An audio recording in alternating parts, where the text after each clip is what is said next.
चलें जी बेटे, अब हमारी वीडियो का नेक्स्ट पार्ट है error of original entry. Error of original entry हमारे पास क्या है कि हमने ओरिजिनल एंट्री में ही गलती कर दी। ठीक है, अब इसका मतलब क्या है कि हमने क्या किया होता है, हमने इसको रिकॉर्ड भी किया होता है और लेकिन हमने क्या किया होता है, देखो, when the correct accounting entry is recorded in the books of account, correct accounting entry हमने बुक में रिकॉर्ड की है, लेकिन मिसाल के तौर पे भाई रिसीवेबल डेबिट करना है और कैश क्रेडिट करना है, या रिसीवेबल डेबिट करना है, सेल्स क्रेडिट करनी है, परचेज डेबिट करना है, पेबल क्रेडिट करनी है। तो आपने किया तो यही है, लेकिन आपने क्या कर दिया, अमाउंट गलत लिख दिया, और अमाउंट भी ऐसा लिखा गलत जो कि कहीं से भी मिलता जुलता नहीं है। ठीक है, मिसाल के तौर पे 20,000 रुपये की एंट्री थी, आपने उसको बना दी 15,000 रुपये की। तो अभी क्या कहलाएगा, ये कहलाएगा ट्रांसपोजिशन एरर और error of original entry. When the correct accounting error is recording in the books, जब आपने करेक्ट अकाउंटिंग एंट्री की है, when the correct accounting entry is recorded in the books, जो अकाउंटिंग की एंट्री है, जो debit होना था वही डेबिट किया, जो क्रेडिट होना वही क्रेडिट किया, किसी भी किस्म की गलती नहीं है। But the amount in both accounting effect, ठीक है, जब आप इसको लिखेंगे तो अंडरलाइन करेंगे द अमाउंट, जो अमाउंट है वो दोनों साइड पर नहीं, सिर्फ एक ही साइड पर नहीं। ऐसा हो सकता है कि डेबिट लिखा, डेबिट सही लिखा है, क्रेडिट गलत लिख दिया, लेकिन डेबिट और क्रेडिट दोनों साइड्स पर मैंने क्या किया, रॉन्ग अमाउंट लिख दिया। अब इससे होगा क्या, इससे भी ट्रायल बैलेंस अफेक्ट नहीं करेगा। कहीं पे मैंने 20,000 रुपये लिखने थे, तो वो 20,000 रुपये की जगह मैंने 15,000 रुपये लिखे। अब 15 मैंने डेबिट पे भी लिखे हैं, 15 क्रेडिट पे भी लिखे हैं, क्या होगा, ट्रायल बैलेंस बैलेंस रहेगा। सही है, तो ये वो एरर है जो ट्रायल बैलेंस को अफेक्ट नहीं करता। जैसे उन्होंने क्या कहा है, अच्छा ये डेटर्स, आप इसको, इस एंट्री को चेंज कर दो। आप सपोज़ करो ये सेल हुई थी हमारी, तो क्या होनी चाहिए थी, तो अगर ये सेल हुई है आपकी, तो सेल्स रेवेन्यू क्रेडिट होता और डेटर्स अकाउंट यानी कि अकाउंट रिसीवेबल डेबिट होता। लेकिन सेल हुई थी 250 रुपये की, इन्होंने किस हिसाब से रिकॉर्ड कर दी, 270 के हिसाब से। बैड डेट रिटर्न ऑफ अभी आपने नहीं पढ़ा है, तो इसलिए इसकी एग्जाम्पल में मैंने बैड डेट लिख दिया है, लेकिन एग्जाम्पल में तो बैड डेट लिखा हुआ है। आप दूसरी एंट्री बना लें, आप इसको लिखें, मेरे पास मैं डिक्टेट करा रहा हूँ। इसकी एग्जाम्पल में आप लिखेंगे sales of rupees 250 were recorded in the correct accounts. Sales of rupees 250 were recorded in the correct accounts, but the amount was posted in the accounts was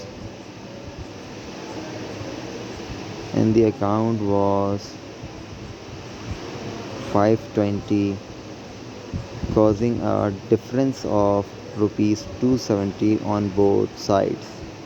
अच्छा, अब देखते हैं, इस एग्जाम्पल के बाद आप एंट्री खुद बनाएंगे, फिर उसके बाद चेक करना जो मैंने बोली है।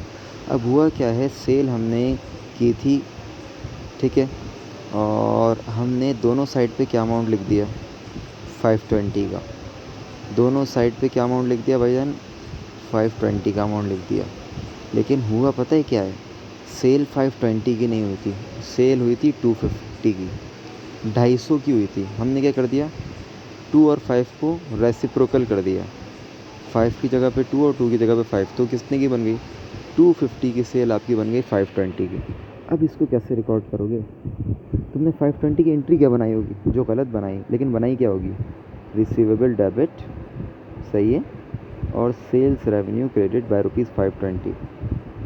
तो अब इसमें देखो, इसको करेक्ट करने से पहले इसको थोड़ा सा सिनेरियो सोचो कि मैंने क्या किया और क्या करना था।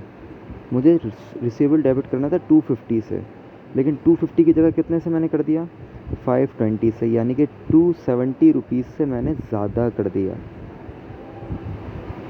इसी तरह से मैंने क्रेडिट भी किया है सेल्स रेवेन्यू, लेकिन सेल्स रेवेन्यू भाई मैंने क्रेडिट करना था 520 से, वो 250 से, लेकिन मैंने किससे कर दिया, 520 से, यानी कि ये भी मैंने 270 से ज़्यादा किया है। यानी कि दोनों को क्या करना है, मैंने दोनों साइड्स को 270 से कम करना है। रिसीवेबल भी 270 से कम करना है और सेल्स को भी 270 से कम करना है। तो जब रिसीवेबल को 270 से कम करूँगा तो रिसीवेबल बढ़ता है तो डेबिट होता है, कम होता है तो क्या होगा, क्रेडिट। अब क्या कर दूंगा मैं, रिसीवेबल क्रेडिट कर दूंगा। सही है। इसी तरह से सेल्स बढ़ती हैं तो क्रेडिट होती हैं, तो लेकिन सेल्स के अमाउंट को कम करना है तो क्या करोगे, डेबिट कर दोगे। सेल्स रेवेन्यू डेबिट हो जाएगा बाय ₹270। अब कोई बच्चा बोल सकता है सर 520 से क्यों एंट्री नहीं हुई। बेटे 520 से एंट्री इसलिए नहीं हुई क्योंकि 520 आपने गलत अमाउंट लिखा, लेकिन वो कह रहा है भाई ₹250 की सेल थी जिसको मैंने 520 लिख दिया। तो सेल ₹250 के अफेक्ट को तो ख़त्म नहीं करोगे ना, जो 250 का अफेक्ट है वो तो वहीं रहने देंगे। जितने से ज़्यादा हो गया है उस अफेक्ट को वहाँ से बाहर निकाल लोगे। तो वो कितने से ज़्यादा है, 270, उसको हमने बाहर निकाल लिया। समझ में आ गया आपके। अच्छा जी, लास्ट आइए, compensating error when some of more than one errors contra the accounting affect with each other. ठीक है, जब एक से ज़्यादा एरर्स आपसे हो जाएं लेकिन वो एक दूसरे को बैलेंस कर दें, तो इसकी वजह से भी भाई मुझसे 2 एरर हो गए, लेकिन वो एक एरर अगर होता ना तो ट्रायल बैलेंस को अफेक्ट कर जाता है। फिर उसके बाद मैंने दूसरी गलती कर दी, तो अब क्या हुआ, ट्रायल बैलेंस अफेक्ट भी नहीं हो रहा। तो इसको हम कह रहे हैं कंपनसेटिंग एरर। एक एरर हुआ जिसकी वजह से डिफरेंस आ गया, फिर वो दूसरा एरर हो गया जिसकी वजह से वो डिफरेंस ख़त्म हो गया। लेकिन भाईजान हुआ क्या है, डिफरेंस तो ख़त्म हो गया, लेकिन वो डिफरेंस आपने कैसे ख़त्म हुआ आपसे, कि पहले एक गलती की तो डिफरेंस बढ़ गया, दूसरी गलती की तो उससे डिफरेंस ख़त्म हो गया। लेकिन हुआ क्या है, एक पहली गलती की और फिर दोबारा दूसरी गलती कर दी। तो इन दोनों गलतियों को सुधारना ज़रूरी है। When some of more than one errors contra the accounting affect with each other. भाई जैसे अब इन्होंने एग्जांपल दी है, सेल्स इन्होंने क्रेडिट कर दी 260 से, सही है। सेल्स वर लेस क्रेडिट, अच्छा लेस क्रेडिट है, सेल को कम रिकॉर्ड किया 260 से। भाई फॉर एग्जांपल सपोज़ कर लो सेल हुई थी 1260 रुपये की, 1260 की, लेकिन आपने रिकॉर्ड कितने की 1000 रुपीज़ की। रिकॉर्ड मैंने कितने की है, 1000 रुपीज़ की। तो वो क्या कह रहा है कि भाई सेल तो आपने की थी 1260 की, तो आपने लेस किया है, सेल का अमाउंट मैंने लेस रिकॉर्ड किया है। तो अब मुझे क्या करना था, सेल मुझे क्रेडिट करनी, अब मुझे सेल के अमाउंट को बढ़ाना चाहिए। ठीक है, कितने से बढ़ाना चाहिए, 1000 तो रिकॉर्ड हो चुका है, 260 से इंक्रीज़ करना है। तो सही करने के लिए क्या करोगे, 260 क्रेडिट कर दोगे। और फिर कह रहा है उसी वक्त and at the same time opening balance of capital was brought forward with an amount that is 200 more than of the correct amount. तो जो कैपिटल अकाउंट को मैंने ब्रॉट डाउन किया था, यानी कि जो कैपिटल मैंने क्रेडिट किया था, वो मैंने क्या किया, वो मैंने 200 रुपये से ज़्यादा कर दिया, वो मैंने 200 रुपये से ज़्यादा कर दिया। अब जब वो 200 रुपये से आपने ज़्यादा किया है तो क्या हुआ होगा यहाँ पर कि क्रेडिट साइड पे बैलेंस ज़्यादा आ गया। सही, अब एंड में बताऊँगा कि ये एक दूसरे को बैलेंस कैसे कर रहे हैं। तो 200 रुपये से कैपिटल अकाउंट ज़्यादा हुआ है, उसको एक्चुअल पे लाने के लिए क्या करोगे, 200 से कम करोगे। कैपिटल को इंक्रीज़ करते हैं तो क्रेडिट, डिक्रीज़ करेंगे तो डेबिट, कैपिटल डेबिट हो जाएगा। और कह रहा है साथ ही साथ एक और गलती भी हुई, रेंट एक्सपेंस 60 रुपीज़ का हमने जो है क्या किया, rent expense owing of 60 was also credit to rent payable account but not debited to rent expense. 60 rupees का हमने रेंट रिकॉर्ड किस तरह से किया कि हमने पेबल में तो डाल दिया, लेकिन उसको एक्सपेंस के तौर पे डेबिट नहीं किया, डेबिट करना भूल गए। तो अब तुम क्या करोगे, उसको डेबिट करोगे, तो क्या होगा, रेंट एक्सपेंस डेबिट, ये एंट्री हो गई। लेकिन अब समझो कि ये इसमें क्यों आ रहा है, कि ये ट्रायल बैलेंस को कैसे अफेक्ट नहीं कर रहा है। इतना टिपिकल केस था, अफेक्ट तो करना चाहिए था। यार मुझसे हुई 3 गलतियाँ। क्या गलती हुई कि कैपिटल को मैंने 200 रुपये से ज़्यादा रिकॉर्ड कर दिया। तो अब जब कैपिटल को तुमने 200 से ज़्यादा रिकॉर्ड कर दिया तो क्रेडिट साइड 200 से बढ़ गई, गलती से 200 से बढ़ गई। और इसी तरह से सेल्स 260 से कम रिकॉर्ड हुई थी, तो जो 260 से कम रिकॉर्ड हुई थी तो 200 रुपये तो कैसे बैलेंस हो गए, तो 260 में से 200 तो ऐसे बैलेंस हो गए कि सेल्स कम रिकॉर्ड हुई, सेल्स भी क्रेडिट पर आती है और कैपिटल भी क्रेडिट पर आता है।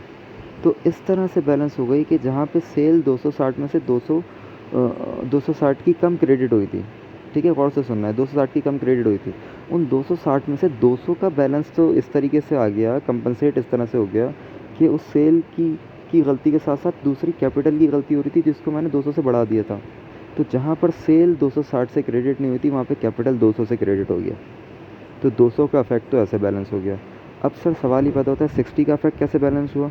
भाई 60 का इफेक्ट ऐसे बैलेंस हुआ कि तुमने 60 का जो इफेक्ट है ना, तो 260 से किए कम थी, तो 200 पे तो क्रेडिट पे 200 का तो हमने कहा बैलेंस हो गया, लेकिन क्रेडिट साइड अभी भी 60 रुपये से कम है।